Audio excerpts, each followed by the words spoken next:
if you were the one suffering from a stroke, would your loved ones be in a position to tell that indeed this guy is having a stroke?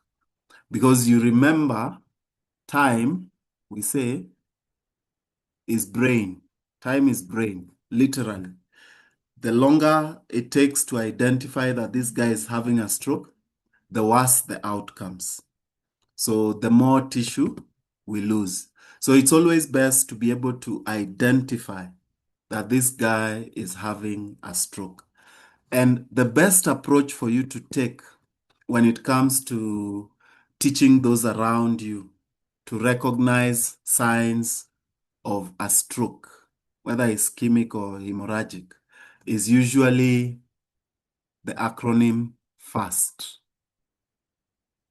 So when we use the acronym FAST, the F is for facial droop. Teach them. So we are saying this is how you'll approach teaching your loved ones, your relatives, your close friends, how to identify a stroke. So facial droop is the first.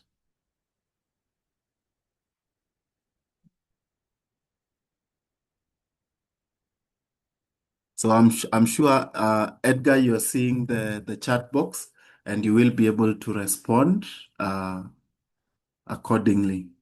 So we are saying facial droop, arm drift, or arm weakness is the other one, or one-sided weakness. We usually don't specify arm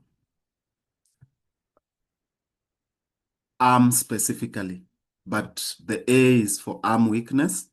But people should remember that it's for weakness. Any one-sided weakness would suggest possibly a stroke.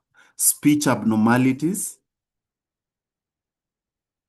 So if they see any of these signs first, then it is time to call EMS. It is time to call EMS.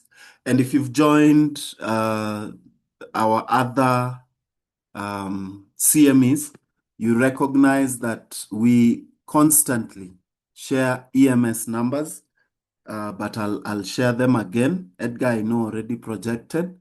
So you can share Red Cross 0700 395 395. Rescue by Flare is 0714 911 911. We also have AAR, which is 0725 225 225, and St. John 0721 225 285. So save these numbers on your phone. Take a minute. Save these numbers on your phone. Share these numbers with your loved ones. Share these numbers with your loved ones. Okay? Share the numbers with your loved ones because you never know. All right? Now, other than calling EMS, it is also prudent that the person who is recognizing the symptoms of the stroke notes the time. Note time of symptom onset, because some interventions will be dependent on time, such as whether or not we can use fibrinolytics will depend on time of symptom onset, whether it has been 3 hours or less than 4.5 hours for a select group of patients. Note the time of symptom onset. So fast. Share this with everybody so that everybody thinks fast whenever they think a stroke. Okay? Now, once we call dispatch. Once we call the EMS, then they dispatch for us the first responders. That's the second D of stroke care. When dispatch arrives on scene, the first thing that they will take care of is airway, breathing, circulation, and of course, disability, mainly because of the aspects of the stroke mimickers. So when EMS arrives on scene, and in our setting, at times, patients may even come to your facility first before they go anywhere else.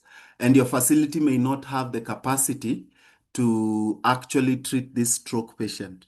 So this also applies to us, essentially. If you are the first medical contact, your priority is A, B, C, D for that patient. At airway, one of the major complications of a stroke, even if the patient is conscious, is dysphagia. So it is prudent to keep this patient nil per oral because they could choke. It is so common for patients to choke following a stroke. Additionally, it is prudent to elevate the head of bed at least 30 degrees so that in case there's regurgitation, the risk of aspiration is reduced. So elevate the head of bed at least 30 degrees. If you have the capacity, then you may consider, if they're unconscious especially, airway management. That's a topic for another day. So you may consider airway management.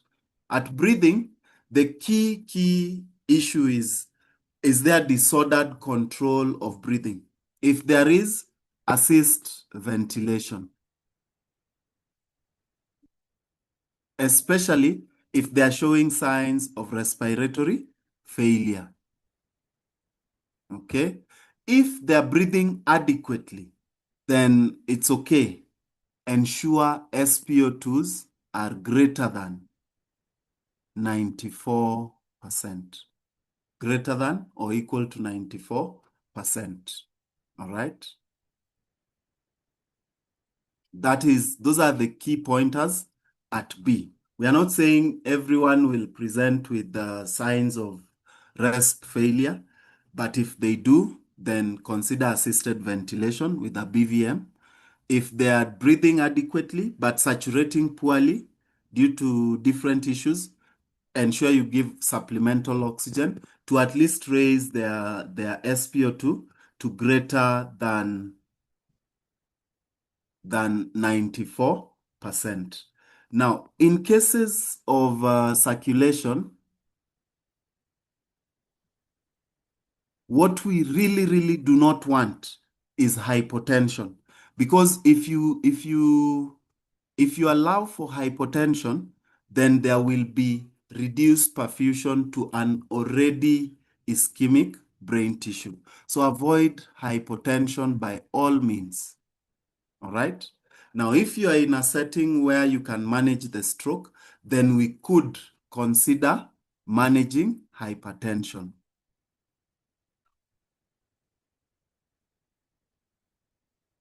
But if you are not in a center that can manage a stroke, then it would be prudent to just leave if they're hypertensive, leave it as is, because you're not sure whether it's ischemic or hemorrhagic.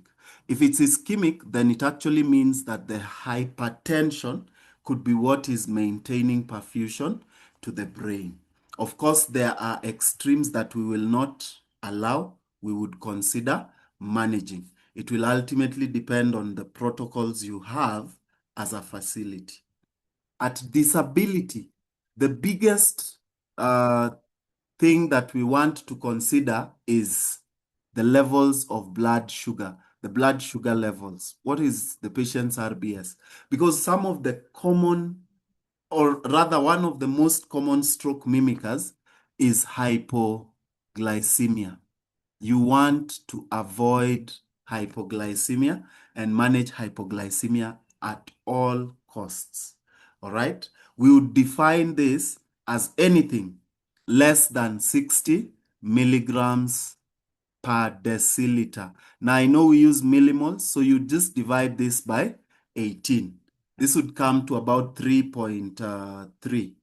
3.3. Let me just use my calc real quick. So 60 divided by 18, yes, 3.33. So anything below 3.3, we need to consider correcting. Now, once you've dealt with your ABCs, you also want to take the patient's vitals, okay?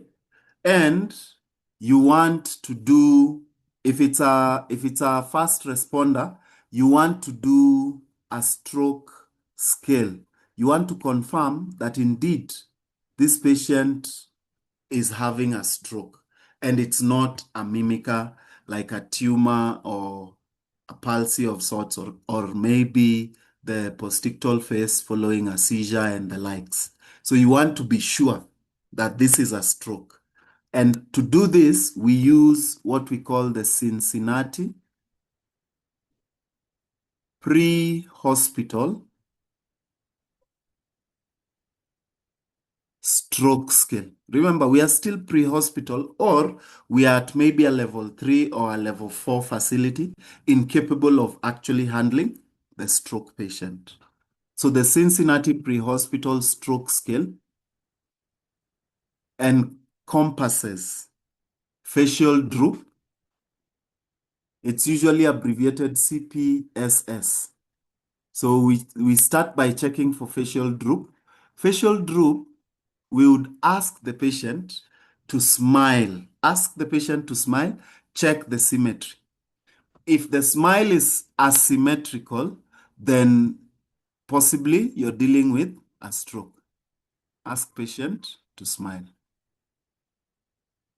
The second component is arm drift. Now, for arm drift, we want to ask the patient to close their eyes and extend their arms in front of them. So they extend their arms while their eyes are closed. If there is arm drift, usually they end up they end up with one arm dropping below the level of the other one. The arms or the hands should be supinated. So the hands, the palms are facing up. All right. And then you observe. In severe cases, they will not even be able to raise that hand or that arm. So ask them to close their eyes and extend their arms in front.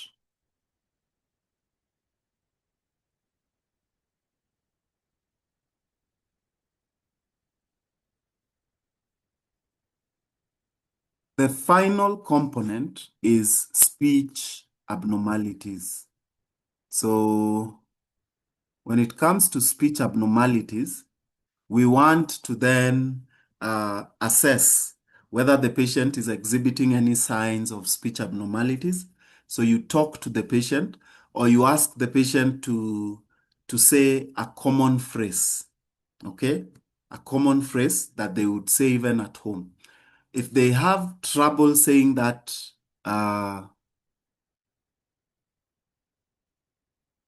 sentence or common phrase, then you know that you have speech abnormalities.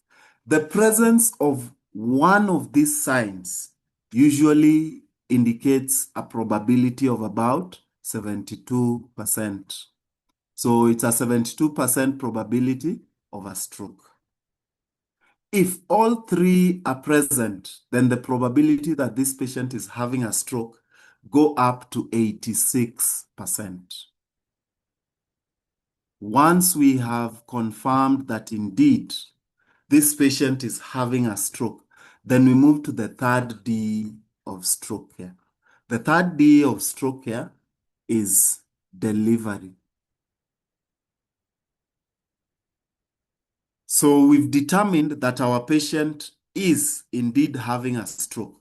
They've come to your level 3, level 4, level 2, or wherever, and you know this patient is having a stroke, they need to get to a facility that can manage a stroke.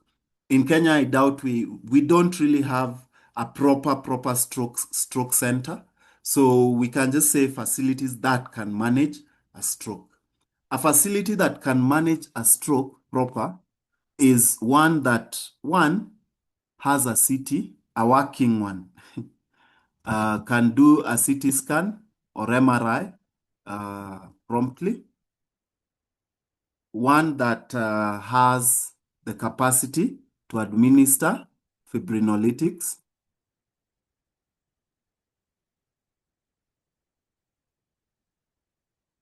And one that possibly has a cath lab to allow for the procedure that we refer to as endovascular therapy. All right. Now, if you have this, then you can consider this your preferred destination. Additionally, of course, we must have the specialties. So, neurosurgical, neuroservices generally. So you have the specialty readily available. If these conditions are met, then the key thing that we must do before sending this patient there is to pre-notify. So pre-notification of the receiving facility must be done, okay? Pre-notification of the receiving facility must be done so that the facility can activate the stroke team if they have one, or at least the specialty services are available by the time the patient gets there. Because remember, time is brain. The fourth D of stroke care is then door. At door, we want to, let's say this patient has arrived at our facility and we have the capacity to manage a stroke. Once again, we will manage the patient's ABCs, okay?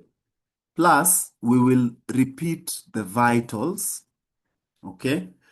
With particular emphasis being once again on RBS. If they are hypoglycemic, we manage. Additionally, we want to now look at their blood pressures and consider the fact that a very elevated BP could be a deterrent to using fibrinolytics. So we check our BPs and we will manage after we do our CT, possibly. So BPs, targets for BPs are asystolic, less than 185, a diastolic blood pressure, less than or equal to 110. Those are our target blood pressures. We want IV access, plus we need to collect samples and do things like perhaps a complete blood count. We want to do a coag profile, among others. We also possibly want to do a 12-lead ECG, just to be sure that it is not an arrhythmia like AFib that led to our stroke, because AFib can also lead to a stroke. So those are some of the initial assessments we do. Now, a more detailed assessment is done under the 5th D, and the 5th D of stroke care is then data. We need to collect data, and the data we need to collect, first and foremost, we need a non-contrast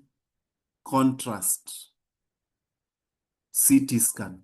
A non-contrast CT scan is a priority within 20 minutes of ED arrival. And it's not just about writing that we want a non-contrast CT within 20 minutes. No, we actually need to do a non-contrast CT within 20 minutes of ED arrival. The ideal practice is actually to bypass the ED and proceed straight to the CT suite. The purpose of this non-contrast CT is so that we are able to tell, are we dealing with a hemorrhagic stroke, or are we dealing with an ischemic stroke? Now, majority of the strokes are ischemic. Previous data put it at about 87%, but more recent findings have actually dropped to 67%, 68%. So we want to know, is it hemorrhagic? Is it ischemic? That is why this CT must be reported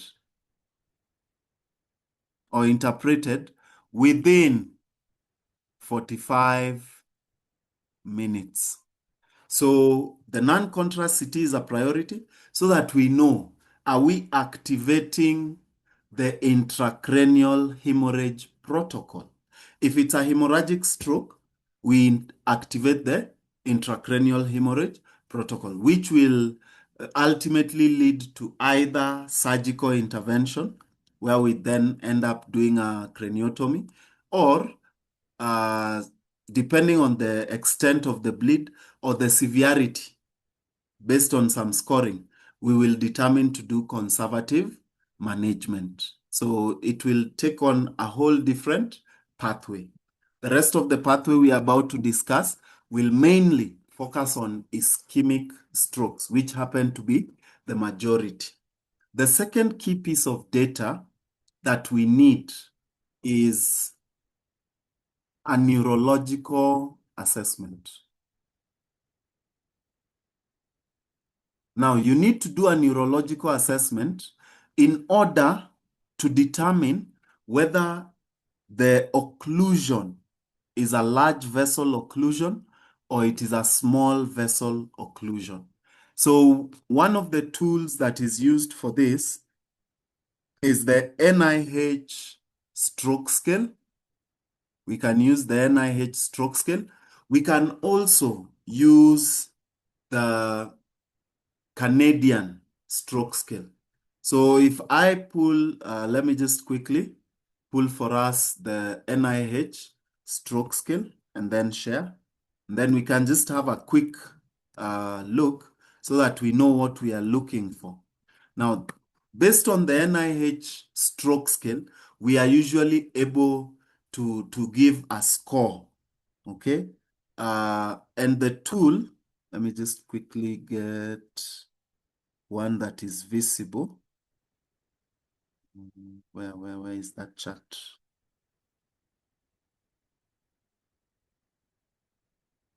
Give me a sec.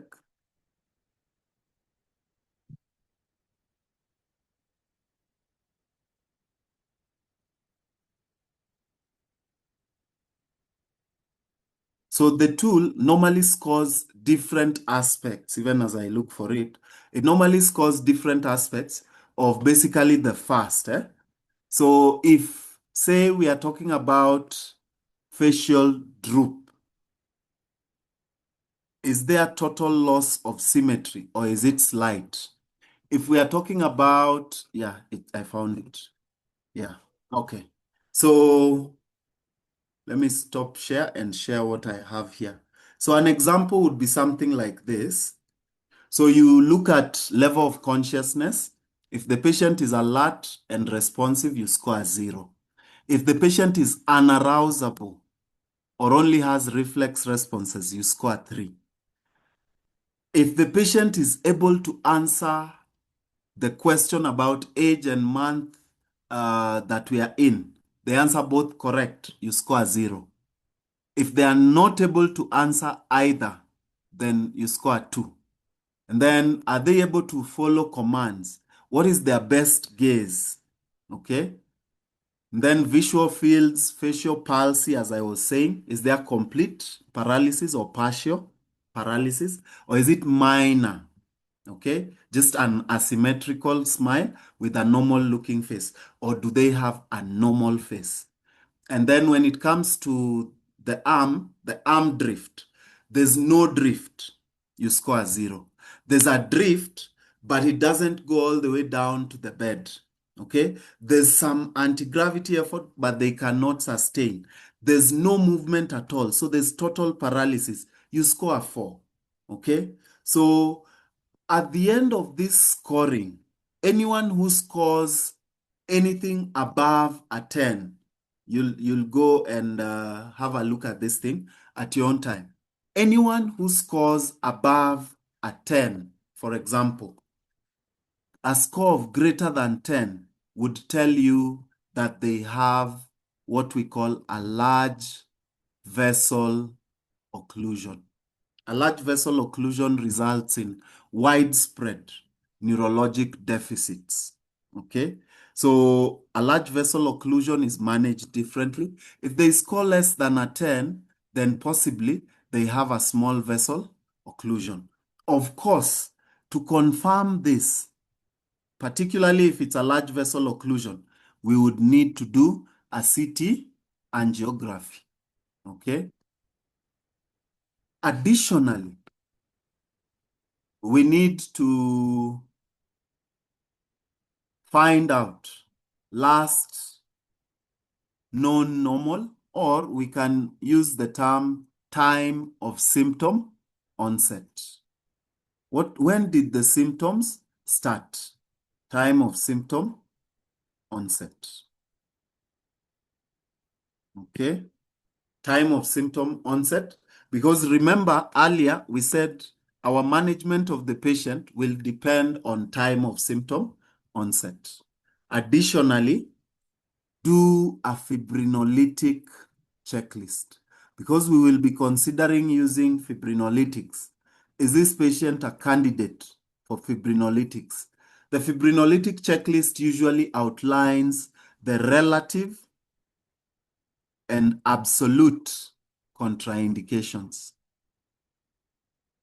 Of course, if absolute contraindications exist, then that patient is not a candidate for fibrinolytics. So if, say, they've suffered another stroke in the last 3 months, whether ischemic or hemorrhagic, as long as they've had another stroke in the last 3 months, that's an absolute contraindication. If they suffered a stroke in the last year, then we put it under relative contraindication. If BPs are above what targets we had put down, then we put that under relative contraindication.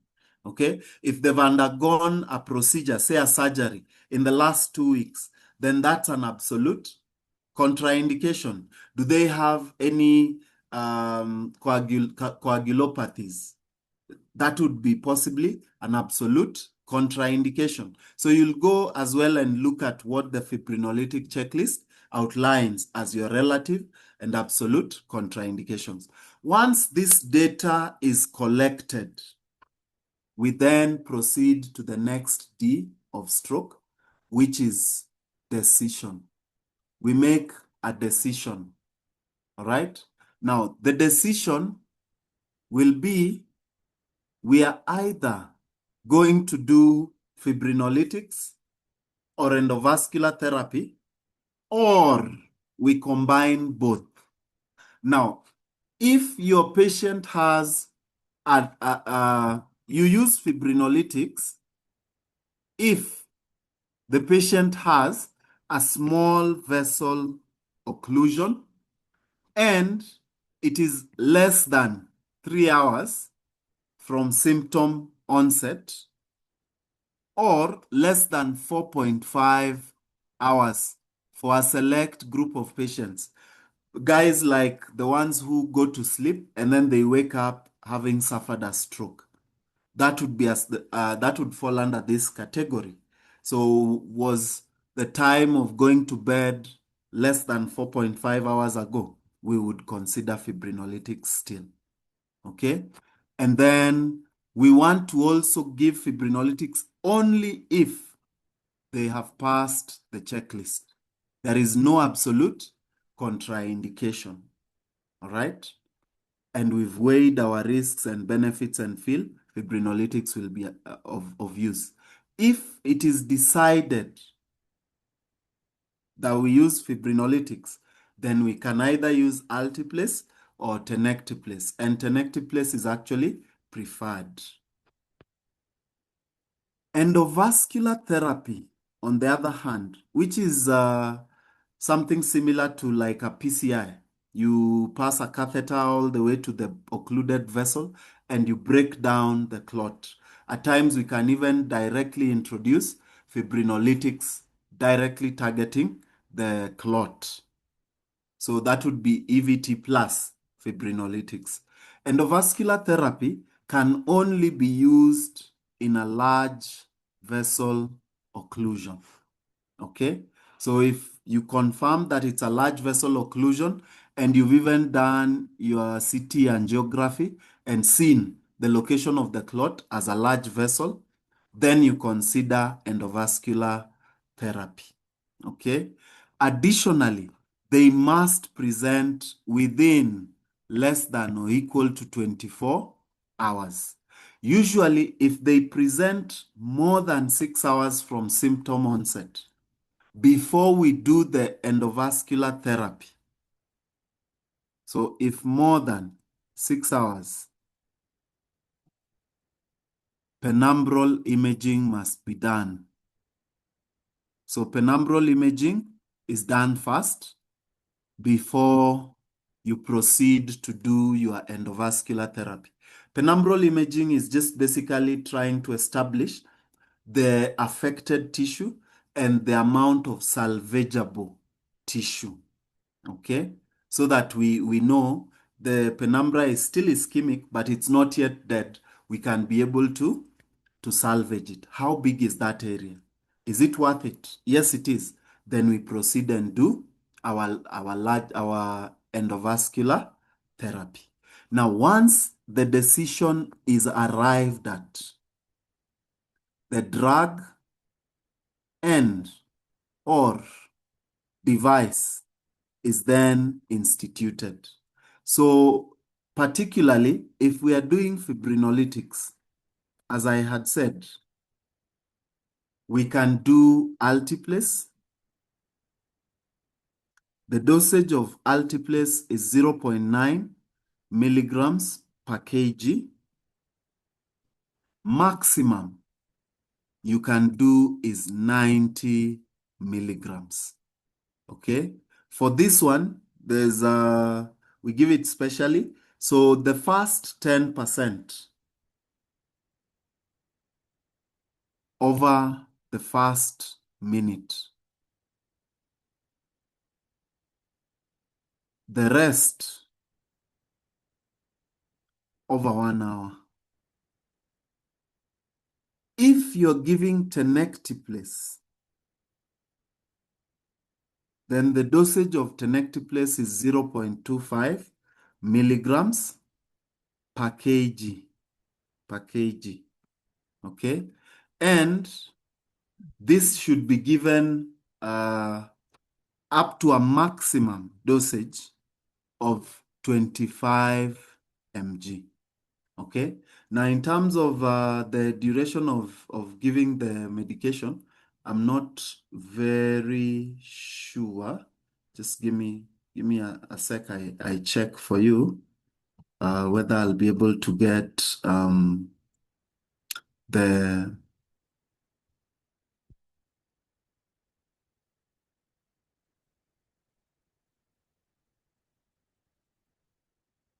dosage for tenecteplase just before we wind up. Just a minute. Indications. All right, it's okay. So I'll confirm and share in the chat before you guys leave. So tenecteplase maximum dosage is 25 mg, and as I indicated, tenecteplase would be preferred to alteplase. All right. Additionally, as I had mentioned earlier, before you do your fibrinolytics particularly, you want to achieve your blood pressure targets. And for you to achieve the blood pressure targets, you can use labetalol or you can use medications like nicardipine if it is not contraindicated, or clevidipine. But the preferred drug of choice is IV labetalol to lower our BPs to within our targets. All right. The targets following thrombolytic therapy shift to 180 over 105. Those are our targets after you've done your fibrinolytic therapy.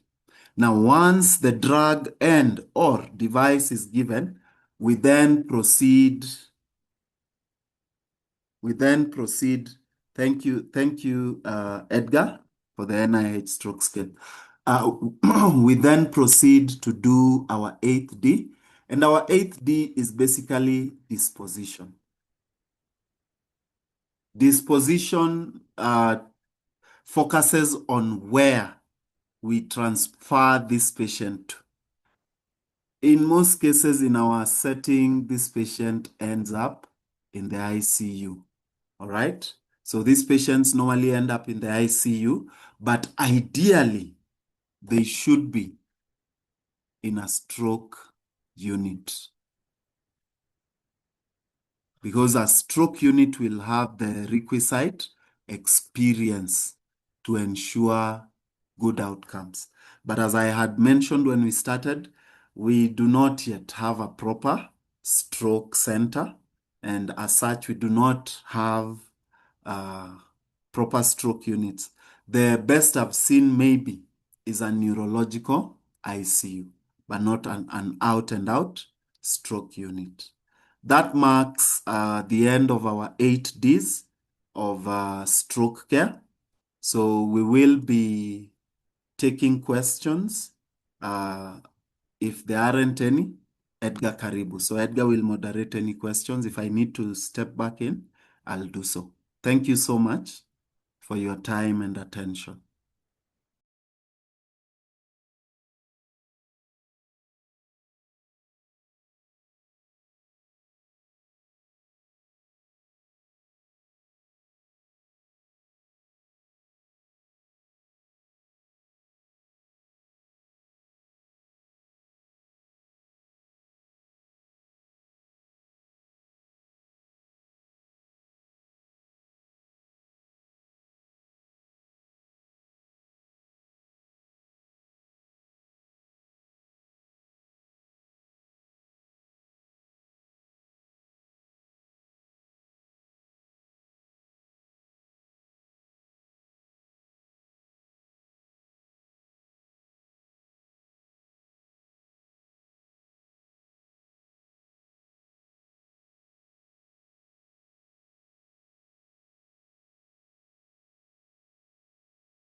Wow. All right. So that brings us to the end of today's session. Thank you. Thank you very much, Eric, for that very detailed 8 days of stroke care. So does anybody have any questions? So a question to Eric: why is tenecteplase preferred over alteplase? Maybe Eric, you can respond to that.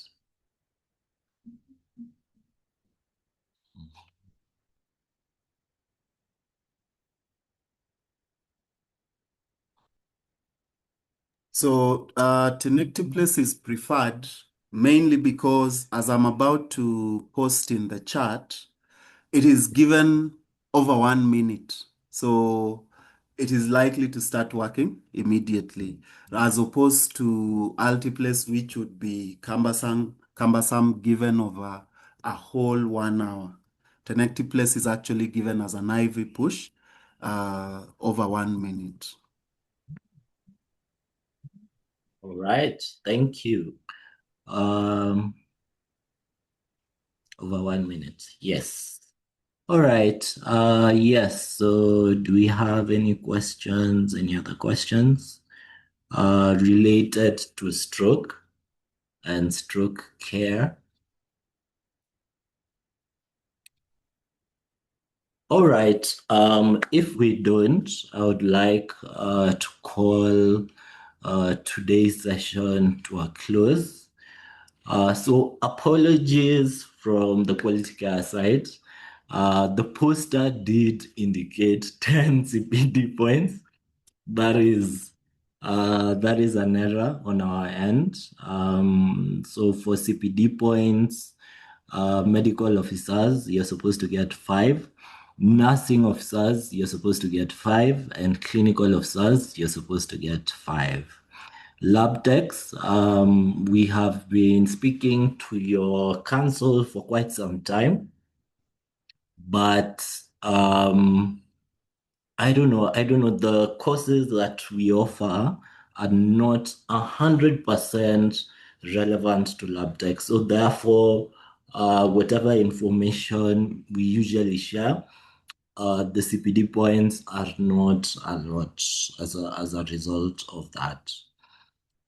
Yes, so apologies for that error. I know that we all really rely on these CPD points. Yes, but that's the case. In case of any challenges, please side chat me. I'll be sending an email tomorrow morning. You can talk to me directly and I will assist you. So just before we go, I want to share my screen. Eric, please nisaidie hapo kushare. There we go. Yes, so yes. We will have another CME with KMA next week on Monday. Focus of this CME will be ECG changes associated with hypertension. So in case you are available for this one, I will share the link in our group again. You can register in this one. KMA will be hosting us, so CPD points will not be awarded by Quality Care, but by KMA. Yes, just to mention, I hope that we have this poster. In case you don't have this poster, take a screenshot and please share with friends, with colleagues, and hopefully stroke care here in Kenya can improve. Emergency numbers, emergency numbers as well, very important to share. 911 does not work. So if you dial 911 during an emergency, it does not work. So you need these specific numbers in order to get assistance. Upcoming trainings, if you're recertifying, you do get a discount. In order to claim that discount this month, use the code FAST, 20% discount in case you're looking to recertify BLS, ACLS. We do have ICU course last week of this month. Point of care ultrasound training, first week of June.